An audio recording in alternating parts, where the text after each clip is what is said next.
இல்லை, வீரதீர சூரன், எம்புரான் இந்த 2 படமும் ஒரே நேரங்களில் வரதா இருந்திருக்கு. பட்டு வீரதீர சீரனை பொறுத்த வரைக்கும் ஒரு டைரக்டான தமிழ் படம்.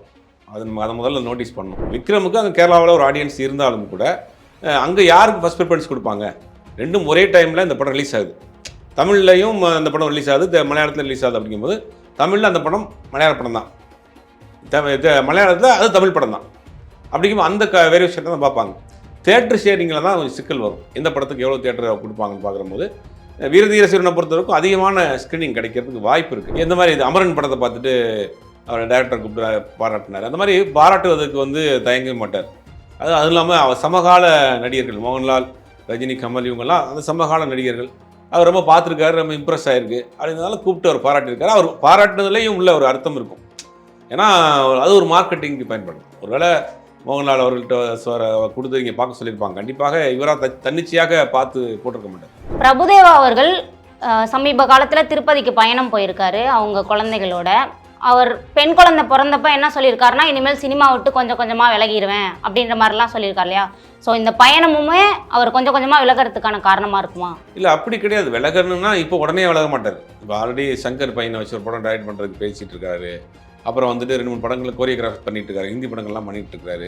டான்ஸராகவும் பார்த்துட்டாரு, டான்ஸ் மாஸ்டராகவும் பார்த்துட்டாரு, ஆக்டராகவும் சக்ஸஸ் ஆகிட்டாரு, டைரக்டராகவும் சக்ஸஸ் பண்ணிட்டார். அப்படிங்கும்போது ஒரு சின்ன ஒரு சலிப்பு வரும். ஏன்னா லாங்காக நம்ம போயிட்டோம் அப்படின்னு ஒரு கேப் எடுத்துக்கிறோம்னு நினைப்பாரு.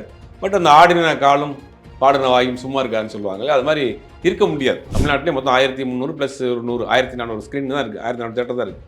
அப்படிங்கும்போது தேட்டர் கிடைக்காது இல்லையா? அதுவும் அவர் நிறையா ஸ்க்ரீன் பண்ணணும்னு நினைப்பாங்க. அது ஒரு சிக்கல் இருக்குது.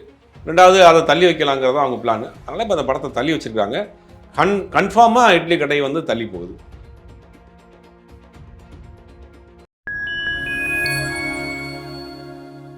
வணக்கம். இன்றைய சிறப்பு நிகழ்ச்சியில் நம்மோடு இணைந்திருக்கிறார் பத்திரிகையாளர் திரு சுபேர் அவர்கள். வணக்கம் சார். வணக்கம். மோகன்லால் வெர்சஸ் விக்ரம் அந்த படங்கள் ரிலீஸ் ஆக போகுது மார்ச் 27ஆம் தேதி. மோகன்லால் படங்களுக்கு பார்த்தீங்கன்னா நிறைய தேட்டர் ஒதுக்கியிருக்காங்க அப்படின்னு சொல்லியிருக்காங்க. விக்ரம் சாருக்கு தேட்டர் கிடைக்குமா? படம் வெற்றி பெறுமா சார்? இல்லை, வீரதீர சூரன், எம்புரான் இந்த 2 படமும் ஒரே நேரங்களில் வரதா இருந்திருக்கு. பட்டு வீரதீர சீரனை பொறுத்த வரைக்கும் ஒரு டைரக்டான தமிழ் படம். அதை முதல்ல நோட்டீஸ் பண்ணணும். என்ன தான் மோகன்லால் படமாக இருந்தாலும் அது ஒரு டப்பிங் படம் தான். நம்ம தமிழ்நாட்டை பொறுத்த வரைக்கும் அப்படி தான் பார்ப்பாங்க.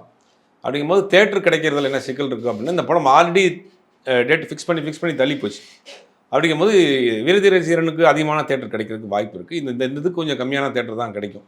தேட்டர் ஷேரிங்கில் இப்போ பேச்சுவார்த்தை நடந்துகிட்டு இருக்குது. அது எந்தெந்த படத்துக்கு எவ்வளோ தேட்டருங்கிறது ஒன்றும் கொஞ்சம் நாளில் தெரிய வரும். மலையாள இண்டஸ்ட்ரியில் பொறுத்தவரையும் மோகன்லால் சார் அதிகமாக நடிச்சிட்டு இருக்கார் இல்லையா? விக்ரமோட படமும் அங்கே கேரளாவில் ரிலீஸ் ஆக போகுது அப்படின்னு சொல்லியிருக்காங்க. அப்போ கேரளாலேயுமே அவருக்கு சிக்கல் இருக்கும் இல்லையா? இல்லை, எப்படி நம்ம மோகன்லால் தமிழில் வேற ஒரு ஸ்டேட் நடிகரோ அது மாதிரி விக்ரம் அங்கே ஒரு மலையாளத்தில் அவர் வேற ஒரு தமிழ் சேர்ந்த ஒரு நடிகர்.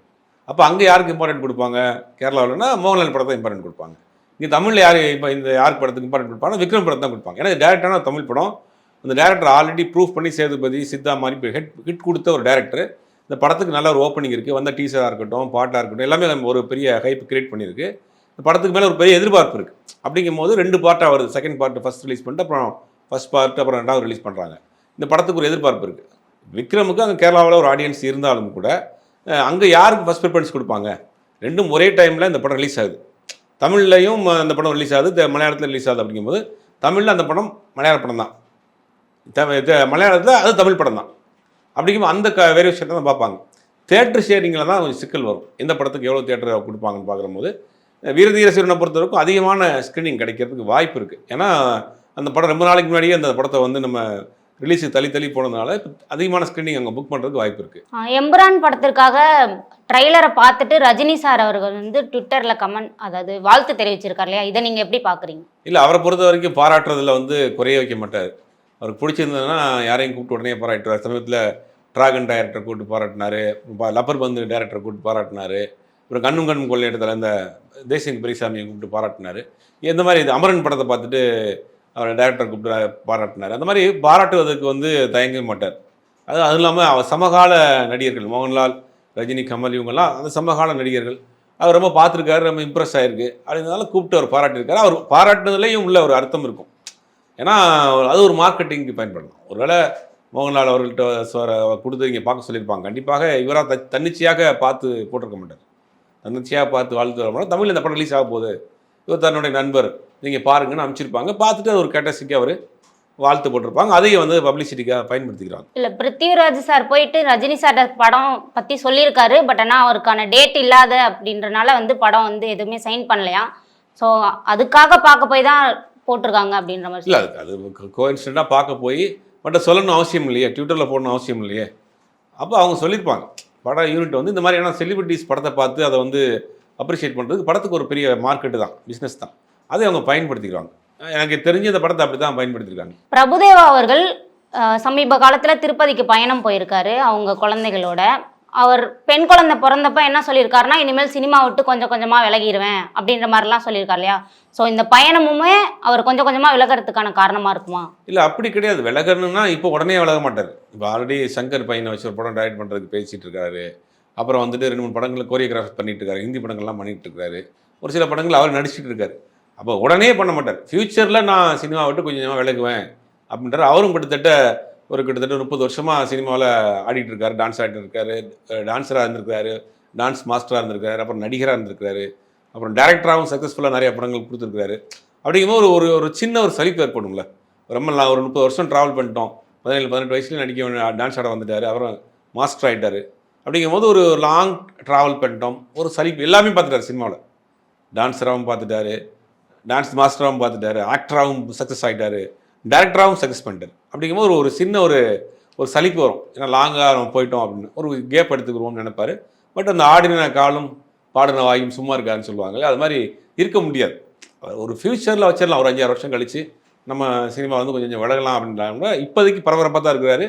இப்போ சங்கர் படத்தினுடைய சங்கர் பையன் நடிக்கக்கூடிய படத்தினுடைய டைரக்ஷன் கூட வேலையெல்லாம் கூட அவர் நடத்திட்டு இருக்காரு. சிரஞ்சீவி சாருக்கு வந்து வாழ்நாள் சாதனையாளர் விருது வந்து வழங்கியிருக்காங்க. இதை பற்றின உங்களோட கருத்து என்ன? இல்லை, வாழ்நாள் சாதனையாளர் விருது ஒவ்வொரு மாநிலத்திலையும் கொடுக்கக்கூடிய விருது தான் அது. அதாவது அந்த மாநிலங்களில் நீண்ட நாள் சினிமாவிலேயோ ஏதாவது ஒரு துறையிலையோ சாதனை பண்ணக்கூடிய சாதனையாளர் கொடுப்பாங்க. சிரஞ்சீவியை பொறுத்த வரைக்கும் நமக்கு தெரியும் 45 வருஷமாக இன்றைக்கும் அங்கே ஒரு பெரிய மார்க்கெட் உள்ள ஒரு சூப்பர் ஸ்டாராக இருக்கிறார். அப்போ சினிமா துறையில் ஒரு சாதித்த ஒரு சாதனையாளர் அப்படிங்கிற கேட்டகரியில் கொடுத்துருக்குறாங்க. அது சரியான இதாக தான் நான் பார்க்குறேன். இந்தியாவிலே அவருக்கு தான் முதல் தடவை இந்த விருது கொடுத்துருக்காங்க அப்படின்னு சொல்லியிருக்காங்க. இல்லை, நிறைய பேர் கொடுத்துருக்காங்க. வாழ்நாள் சாதனையாளர் நிறைய பேர் கொடுத்துருக்காங்க. சில டேட்டாஸ் எதாவது தெரியும், நிறைய கொடுத்துருக்காங்க. ஏப்ரல் 10ஆம் தேதி ரிலீஸ் ஆக இருக்கிற இட்லி கடை மூவி வந்து ரிலீஸ் டேட் வந்து தள்ளி வச்சிருக்காங்க. குட் பேட் அக்லி படம் இருக்கனால தான் இந்த ரிலீஸ் டேட் தள்ளி போகுதா? கண்டிப்பாக அதான் தள்ளி போகுது, வேற ஒன்றும் கிடையாது. இது வரைக்கும் தமிழ் சினிமாவிலேயே 1150 ஸ்க்ரீனுக்கு மேலே ரிலீஸ் பண்ணக்கூடிய முதல் படம் குட் பேட் அக்லி தான். இது வரைக்கும் எந்த படமுமே அவ்வளோ ஸ்க்ரீன் பண்ணலை. இப்போ வரைக்குமே 800 ஸ்க்ரீன் வரைக்கும் கன்ஃபார்ம் பண்ணியிருக்காங்க. இதை இன்க்ரீஸ் ஆகி கிட்டத்தட்ட 1150 1200 ஸ்க்ரீன் வரைக்கும் இந்த படம் வந்து ரிலீஸ் பண்ண போகிறாங்க. அப்போ இப்போ தமிழ்நாட்டில் எங்கே போனாலும் இந்த படத்தை பார்க்கலாம். இந்த கிராமத்துலேயும் சரி, எந்த மல்டிப்ளெக்ஸ்லேயும் சரி, எந்த சிங்கிள் ஸ்க்ரீன்லேயும் சரி, எல்லா இடத்துலையும் இந்த குட் பேட் அக்லியை பார்க்கக்கூடிய ஒரு வேலையை செய்கிறாங்க. ஒரு பெரிய லெவலில் ப்ரொஜெக்ஷனில் இறங்கியிருக்கிறாங்க. அப்படிங்கும் போது இட்லி கடையும் அதே நேரத்தில் வந்துச்சுன்னா தியேட்டர் கிடைக்காது. தமிழ்நாட்டிலே மொத்தம் 1300 ப்ளஸ் ஒரு 100 1400 ஸ்க்ரீன் தான் இருக்குது, 1400 தியேட்டர் தான் இருக்குது. அப்படிங்கும்போது தியேட்டர் கிடைக்காது இல்லையா. அதுவும் அவர் நிறையா ஸ்க்ரீன் பண்ணணும்னு நினைப்பாங்க. அது ஒரு சிக்கல் இருக்குது. ரெண்டாவது அதை தள்ளி வைக்கலாங்கிறது தான் அவங்க பிளான். அதனால் இப்போ அந்த படத்தை தள்ளி வச்சுருக்காங்க. கன்ஃபார்மாக இட்லி கடை வந்து தள்ளி போகுது. விஜய் சாரோட ஜனநாயகன் படப்பிடிப்பு வந்து நிறுத்தப்பட்டிருக்கு. எதனால சார்? இல்லை, ஜனநாயகன் படப்பிடிப்பு நிறுத்தப்பட்டதாக ஒரு தகவல் போச்சு. கொஞ்சம் நேரம் அப்புறம் நம்மளும் விசாரிக்கிறப்ப கிட்டத்தட்ட ஒரு 22 நாளைக்கு மேலே அந்த படத்தில் ஒர்க் பண்ணக்கூடிய டெக்னீஷியன்ஸோடைய பேட்டா கொடுக்காம நிப்பாட்டியிருக்காங்க. அது பெங்களூரை சேர்ந்த ஒரு நிறுவனம் தான் அந்த படத்தை இப்போ ப்ரொடியூஸ் பண்ணிகிட்டு இருக்காங்க. அந்த கம்பெனியில் அவங்க நிறையா நிறுவனங்கள்லாம் நடத்திருக்காங்களோ அதில் ஒரு ரைடு நடந்ததில் அவங்களுடைய அக்கௌண்ட்லாம் ஃப்ரீஸ் பண்ணப்பட்டிருக்கு. அவங்களுடைய அக்கௌண்ட்லாம் ஃப்ரீஸ் பண்ணப்பட்டிருக்கனால பேட்டா கொடுக்க முடியாமல் ஒரு பெரிய சிக்கல் இருக்கிறாங்க. அதனால் அந்த 22 நாளைக்கு மேலே பேட்டா கொடுக்காம முடியாமல் போச்சு. ஒரு நாளைக்கு குறைஞ்சபட்சம் 1000 ரூபா பேட்டானா கூட 22,000 ஆச்சு ஒரு பெர்சனுக்கு. ஒரு படத்துக்கு குறைஞ்சபட்சம் 70 to 80 பேர் ஒர்க் பண்ணுவாங்க. அப்படிங்கும்போது இவ்வளோ பேருக்கு ஒரு பெரிய அமௌண்ட்டு சம்பளம் இல்லாமல் அவங்க வேலை பார்க்க முடியாது. வேறு அடுத்து வழி இல்லாமல் அடுத்து அந்த ஃபினான்ஷியலாக இருக்கக்கூடிய சிக்கல் தீர்த்துட்டு ஆரம்பிப்பவங்களுக்காக படத்தை இப்போ ஸ்டாப் பண்ணியிருக்காங்க. இது கேட்டவன் எல்லாருக்குமே பயங்கர அதிர்ச்சி. ஏன்னா ஒரு பெரிய ஸ்டாருடைய படம், அடுத்து அரசியலுக்கு வந்துருக்கிறாரு, அவரோட கடைசி படம். அப்படிங்கும்போது அந்த படத்தை வந்து பேட்டா கொடுக்க முடியாமல் ஸ்டாப் பண்ணியிருக்காங்க அப்படிங்கிறதுலாம் பெரிய ஷாக்கிங்கான ஒரு செய்தி. விசாரித்து பார்க்குறப்ப மேலும் மேலும் நிறைய தகவல் சொல்கிறாங்க. 22 நாள் இப்போ நம்ம முடிஞ்சிடும், அடுத்த வாரத்தில் கொடுத்துருவோம் அப்படின்னு சொல்லிட்டே இருந்திருக்காங்க போல.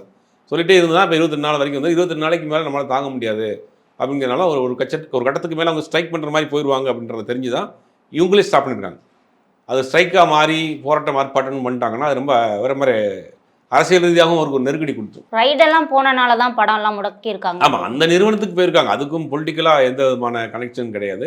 அந்த நிறுவனம் ஆல்ரெடி சரியாக வந்து ஏதாவது ஐடி ஃபைல் பண்ணாமல் இருந்திருக்காங்க. அதில் ரைட் பண்ணதில் அவங்க இந்த ஒரு சிஸ்டம் கன்சனாக சினிமாவும் பண்ணுறாங்க. நிறையா பிஸ்னஸ் பண்ணுறாங்க. அதில் ஒரு சிஸ்டம் கன்சனாக சினிமாவும் பண்ணுறாங்க. இப்போ அந்த லிங்க்கில் தான் இந்த லாக் பண்ணியிருக்காங்க. அவரை அக்கௌண்ட்டை ஃப்ரீஸ் பண்ணியிருக்காங்க. இந்த மாதிரியான ஒரு சுச்சுவேஷன் வர்றப்போ என்ன பண்ணுவாங்கன்னா, அந்த ஹீரோ வந்து அதை அண்டர்டேக் பண்ணுவாங்க. ஏன்னா நான் நடிக்கிற படம் நமக்கு பேர் கெட்ட பேர் வந்துடக்கூடாது. என்ன பண்ணுவாங்கன்னா அவங்க அண்டர்டேக் பண்ணுவாங்க. பட் விஜய் இது வரைக்கும் அதை எதுவும் பண்ணல. ஏன்னா இதே விஜயகாந்தாக இருந்தாலும் சரி, மற்ற எந்த நடிகராக இருந்தாலும் சரி, சரி நீங்கள் இது வரைக்கும் செலவு பண்ண காசை நீங்கள் வாங்கிக்கோங்க, நான் இதை அண்டர்டேக் பண்ணுறேன் அப்படின்னு இவங்க அண்டர்டேக் பண்ணி முடிச்சுட்டு பிஸ்னஸ் பண்ணிட்டு அவங்களுக்கு கொடுக்க வேண்டிய காசை கொடுத்துருவாங்க.